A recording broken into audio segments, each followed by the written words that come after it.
This is supposed to be a black, and this is the black that we're going to use. I just want to say thank you so much to everyone for the super positive comments over the last 2 weeks. With the 86 video and also going full time. The comments have been truly overwhelming. I also want to thank everyone that's joined the Patreon in the last 2 weeks. All the comments on there and the feedback has been incredible. The contributions on there honestly mean the world to me, and it's enabled me to go and jump in and do this full time. The last couple of weeks have been so overwhelmingly positive. It just feels like something that's somewhat unusual on the internet these days, so I do really appreciate it. Between sharing how I wanted to go full time and unveiling the car, it's been a huge moral booster. It really makes me feel like I'm on the right track. I thought I'd split this episode into basically why I painted my AE86 black and what's going to be coming up on the channel. I really tried to keep the colour at bay for a long time. Ironically, when people would ask me what the colour was, I really didn't know, because we only chose the right black just before we painted the car. How I came to pick that colour is hilarious, and it's something that I'll get into at the end of this video. So yeah, a lot of people are asking me like why I chose black. Let's just be honest, if you were an 80s or 90s kid,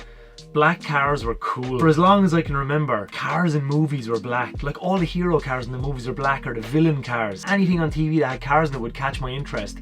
And some of the shows that really caught my interest when I was really young were things like the 1960s Batman series, where the black Batmobile had the red accents on it, and I just thought that thing was the most badass car ever. We also had the A-Team, where you had Mr. T and you had the black van with the red stripe on it. To coincide with those, we used to get a dosage of the Knight Rider. That whole show just, I used to be so obsessed with that Trans Am. Little red stripe on it, and the fact that the car was alive. I think just as a young kid, I know it was like rehashed stuff from the 80s, but like in the 90s in Ireland, you know, we moved pretty slowly, and I just thought that fucking stuff was really incredible. Those kind of cars started priming me for paying attention to other black cars that we would see in movies then. My parents used to work when I was younger, so I used to be dropped down to my nanny's house, and my nanny was a huge fan of Grease Lightning. So she used to always let me watch that, and I'd like watch it over and over. Hell's Chariot from Grease was just one of those cars that always caught me, with the flames on it. And then you had the black 55 Chevy in American Graffiti.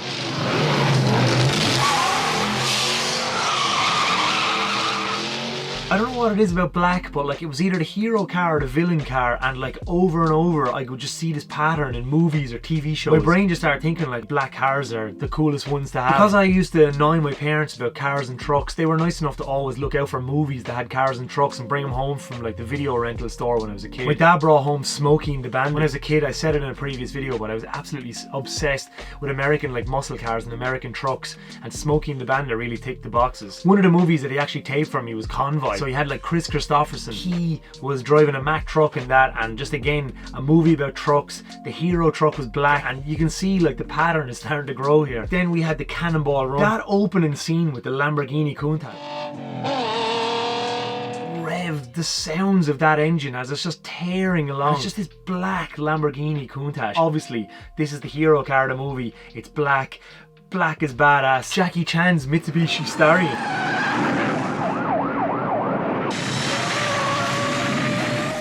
And then he had a Subaru in the other Cannonball Run. But those cars just always stood out to me. One of the movies that had a huge impact on me. And I probably shouldn't say this online, because anyone that will know about this movie will think it's a bit crazy. The only movie that Stephen King ever wrote and directed was called Maximum Overdrive. And he hates the movie, but it's kind of a horror movie about like machines taking over the world. My poor father, like he was just trying to be like innocent, and he saw that there was trucks in it, and like the soundtrack is ACDC. So my dad knew that I loved ACDC as a kid and that I loved trucks, so he taped the movie. It was on really late at night, and my mother hated the fact that I loved this movie because it's kind of a horror movie and it's pretty gory, but it's a super cheesy 80s American horror movie. And the main truck in it is a Western star, and it has this green goblin face on it, and on the side of it, it just has a Happy Toys logo. And I was absolutely obsessed with this truck. I think I watched the Maximum Overdrive movie until like I broke the tape. That Happy Toys truck was like the evil villain, like the main star of the film. As a young kid, I think I started watching that movie when I was like 6 or 7, which in today's, you know, standards it'd probably be pretty weird. I don't know, I turned out okay-ish, I guess. I was honestly obsessed with that movie, and my mother tried to stop me from watching it. and that black Happy Toys Western Star was just fucking incredible. I used to have nightmares about that green face. Not too long after that then, my dad taped Mad Max for me, and like that's another really off the wall movie. If you've ever seen the original Mad Max series, like they're a bit odd and a bit crazy and 70s. Me and my dad used to stay up and watch mad movies like that, so anything that would stand out he would just tape it for me. I think like because I saw Mad Max not too long after Maximum Overdrive, I was kind of ready for that type of film. That opening scene where the whole of Monaro is tearing along with the Knight Rider in it and he's just screaming, I am the Knight Rider. I'm a fuel-injected suicide machine. I'm the Knight Rider, baby. All the cars in the original Mad Max movies have these steel wheels which really look like XR4 Longchamps. So like I can completely attribute my interest in tiny 14 or 15 inch deep dish wheels to the Mad Max series. Specifically my obsession for Longchamps definitely came from all the cars in that film. Like the Ford Falcon main force police cop cars in them are just low cars with chin spoilers, wide dish steel wheels with the little triangular design. But as much as I loved all those cars in the movies, Max's Pursuit Special, which is just like the car that absolutely scarred me for the rest of my life. That car is hyped up throughout the movie and we kind of see little scenes of it. She's the last of the V8s. Shut the gate on this one, Maxie. It's the duck's guts. Yeah, she's the last of the V8. She sucks nitro. But towards the end, where Max has lost everyone in his family, spoiler if you've never seen the movie, Max comes out in the Pursuit Special. He's lost everything and he's just kind of turned rogue, and the blacked out Ford Falcon XB is just like, I mean, the car is so badass and just menacing, and there's such a rawness to it. I think that car has just left such an impact on me. To this day, like, I think my favorite car of all time is the Mad Max Ford Falcon XB Pursuit Special. Like, as a kid and just like as a movie car, that car ticks all the boxes for me. It's not really in the film for that long, but the black steelies, all the black accents on the car, just plain and menacing. That kind of just primed me for having a radar for that stuff as I got older. Like any car that would stand out to me as a kid, like my uncles were nice enough to know that I was interested in cars. They would just give me cars for Christmas. My uncle gave me like a Barago Chevrolet Corvette, like a Mark 1 Corvette, and it had like a red interior and black accents on it. And one of my other uncles gave me an Ertl Pontiac GTO, and that also had a red interior. My brain started just to have like the black and the reds together. This stuff like lay dormant in my head then for a few years until Fast and Furious came out, and it was always a bit of a hot debate. If you're like my age and you've seen the original Fast and Furious, like Dom's Dodge Charger, just all black, it reminded me a lot of the Mad Max car. It was kind of hidden in the movies and it just like it just came out at the end. That car kind of stole the show. As much as I love the Bomb-X kitted like Larry orange Supra, I always kind of wished that like maybe the Supra was black, which is another hero car, a black car in the film. And like my brain now has just been hardwired to be obsessed with black hero cars or black villain cars. So like I just spot those patterns in movies and I'm like, oh, that's so fucking cool. In Ireland, if you were living in a city back in the 90s, we had about 4 or 5 channels. I know people from the countryside probably had 3 channels and they'll say that I was posh for having 4 or 5. But the people that I thought were posh had like satellite TV, so they might have like 20 or 30 channels. But this strange channel that we had when I was younger was called Eurosport. Kind of ranged from having like British touring cars on it, German touring cars, like skateboarding with the X Games, like Olympic skiing and snowboarding, and it would have NASCAR on it as well. So I got really into NASCAR in like the 90s as a young lad. Dale Earnhardt's like number 3 black Chevy with the red stripes on it. Again, you know, there we go, the pattern. I was just like, yeah, that's my car. What really added fuel to that fire then was when I started getting into Japanese car culture. Then I started digging around, and some of the very early videos that I started downloading from like LimeWire or BearShare. Back then, like the internet was terrible. I think I had like either dial-up or 1 meg broadband. I couldn't download large files, but I downloaded these snippets, and 2 of the snippets were Yu-Yo and like his early debut days of D1.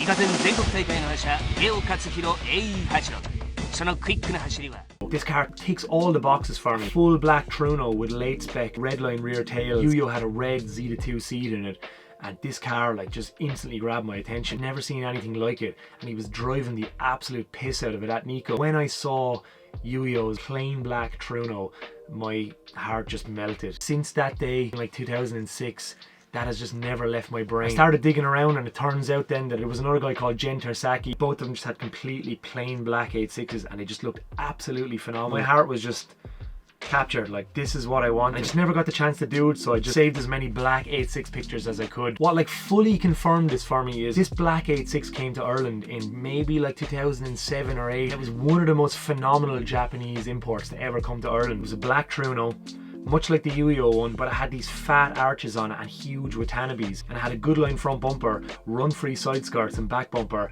red lines, TRD wing, good line bonnet, and like black windows, and it literally just ticked the boxes for me. It was all the stuff that I loved from like the 90s and 80s shows that I'd watched put onto an 86. I used to stare at those pictures so much. Unfortunately, Mr. X, he had this car back in the day. He tried to sell it.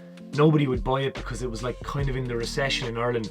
So the engine was taken out of it and the rolling shell was sold for parts. And it was actually sold to a guy in Cork called Patrick Murray. So Patrick bought the shell, and I'm not 100% sure what happened there, but I think the shell wasn't clean enough. He had his own 86 he was building at the time, and he took the arches and the kit off of that car and put it onto his own 86. And then he painted his own car red. I think it was silver at the time. The red 86, which I'll put up here, it was featured on Speed Hunters a few years ago. A really, really excellent example of an 86. It was sad for me because I fucking was obsessed with that black 86, but I was very happy to see that stuff live on. Patrick actually ended up turning the black shell into a drift car that he used for competing for a while, which was all black. It was really nice. But here is a mad fact for you. You will probably get a kick out of this if you're as nerdy as me, but in the 2015 Need for Speed game, they actually skinned that exact 86, which is basically the black car, but as Patrick's car, for Need for Speed, from Paddy McGrath's photographs, from what I can gather for that game. Because if you look closely, the way the good line arch goes into, it builds out onto the steel arches and the back arches all the way around with the run-free kit.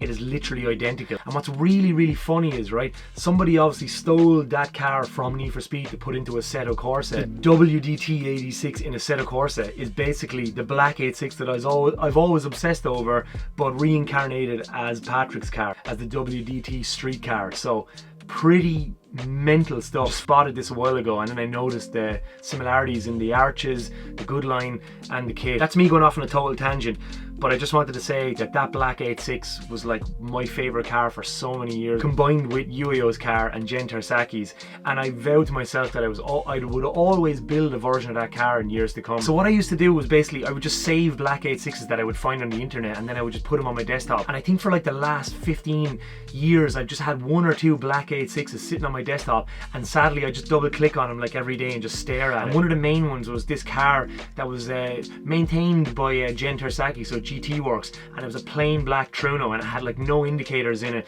It was sitting on gold Watanabes, and it was just so simple, slammed, and I had a really crusty image of that just on my desktop. There's been a few cars over the year. Another one that's always stood out for me was there was a black 86 that was part of a team called Guntama R. So Guntama was Gunma Prefecture and Saitama Prefecture, and there was this absolutely gorgeous black 86, and it was kind of part of the Wins Auto Guntama scene at the time. That's just another car that left a huge impact on me. My friend Jerry's black 86, he painted his car black back in like 2007 or 2008 because he was highly inspired by UA, and he has Uis's red interior in his car, and I think actually because I've loved that combination, seeing his car in real life really did cement that look for me. I was heavily inspired by my friend Jerry, who ironically used to own my 86. I think I was just primed for, I wish Toyota released just a plain black Truno, but they never done that. They obviously done like the Black Limited, but if I'm being really honest, I love the Black Limited, but I'm more of a fan of the plain card and the gold accents.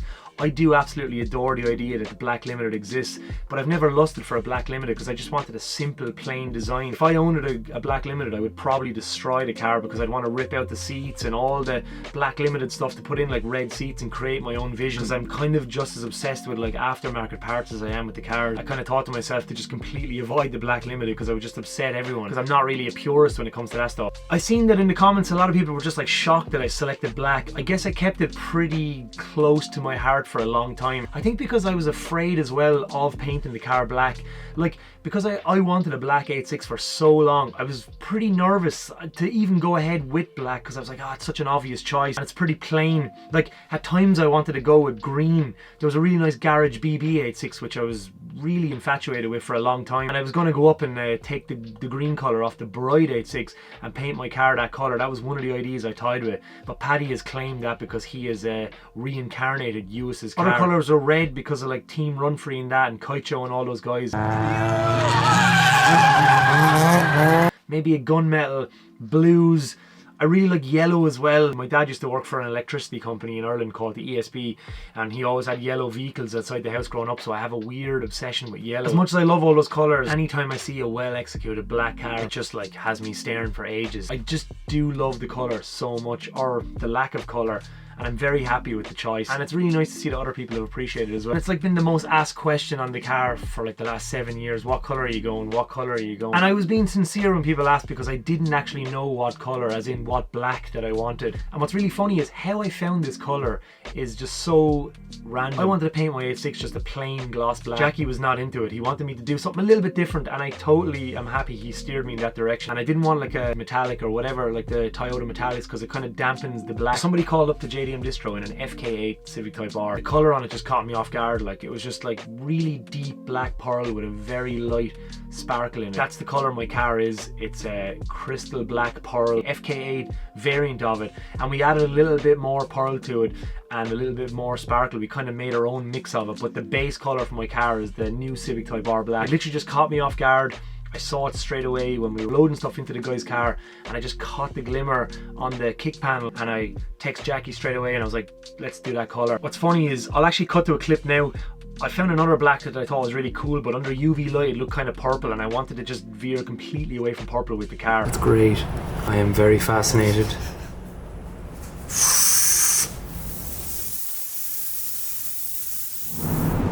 That's what you're going to see now with sunlight. Yeah. Whereas That's just black with the sparkle in it. it's cool as fuck, but it's very, to me, it's very grey. Like the red and the blue is causing that purple hue. Yeah. Look at that. To there. You can see it on the camera, look. Watch. Oh, you see it there now. Fuck, it's tough. That's like an almost nearly a throwback to the original colour, but hidden in a black, and then that's just black with sparkle. That's the one. That it's just, yeah, it looks good here, but as soon as you do that, it's like that. Yeah. Oh yeah. Look at that, like through the camera, look. That's the sunlight. Look at that. Yeah. This is supposed to be a black, and this is the black that we're going to use, and this is mimicking sunlight, and you can really see the difference there. I know this is really cool because it kind of like throws back to the old colour, but it doesn't look as black as I want it to be. So I guess we actually have picked the colour. That's it. It's done. It's settled.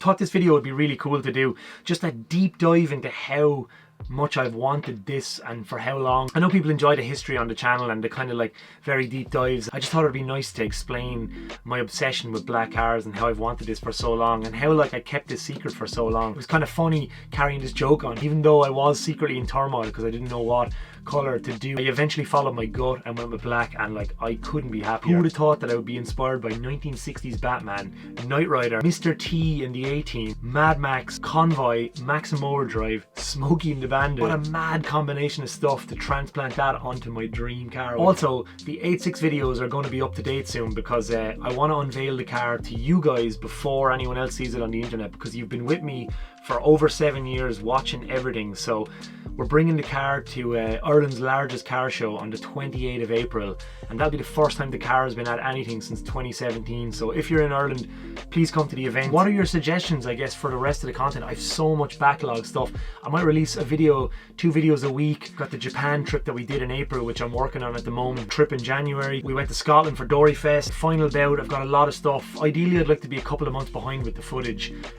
We'll see how it goes. Now that I'm actually full-time, I'm going to dedicate so much more time to trying to get all this stuff in. It's like, it's incredible having this free time now, like, and trying to get all this stuff going. Check this out. We're featured in this month's Option magazine. Myself and Sean, that I used to work with in Distro, both of us are featured in Option this month. We were at an auto salon, and some guy started talking to us, and it turned out he worked for Option. And then I showed him the collection of magazines and all that, and he was pretty excited. And then he asked if we want to be in the magazine. As someone that's like collected like Japanese car magazines for so many years, and someone that like I'm obsessed with print, like it means so much to me. I just grew up in that era of magazines, and like Option magazine, it's the original tuner magazine for Japanese cars, so to be in this means so much. Bittersweet. Picked this up at Auto Salon also, which was a nice experience, I guess, but the very, very last Drift Tengoku magazine. So this is the last ever Japanese drift magazine, which is bittersweet, you know, like get to be put in option, which is like, oh, this is awesome. But I guess drifting is changing, and this is the last ever one, which is wild. I guess print media is disappearing, like things like this, like YouTube and all that have become the place, and social media. But like for me, nothing beats this, just because I just love having a physical copy of something in my hand. This is the first ever Drift Tengoku magazine, which was a bi-monthly magazine. It stopped becoming a bi-monthly magazine in February 1999. So this is the first ever Drift Tengoku, like standalone drift magazine. So I guess, yeah, maybe it's kind of fitting that it disappeared then, February 2024. Almost 25 years. First standalone magazine, last. A fun fact for you on this, it's got like a JZX 100 chaser, but they like photoshopped, like they look like Enkies or something, but they're 4-stud on this. It's mad how thick the magazines were back in the 90s, before the rise of the internet. This is like super skinny. As always, guys, thank you so much. Thank you so much to everyone that's joined the Patreon. Like I said, your contributions and like your support on this has been just incredible. Like it has really allowed me to take this leap. And for everyone else that watches, thank you so much as well. Every view, every comment means a lot to me. It really does. And I really do mean that. If you want to support the channel and that, please think about subscribing to the Patreon. And if not, that's totally cool. We'll catch you next week anyway. Take care, everybody. Goodbye. Peace.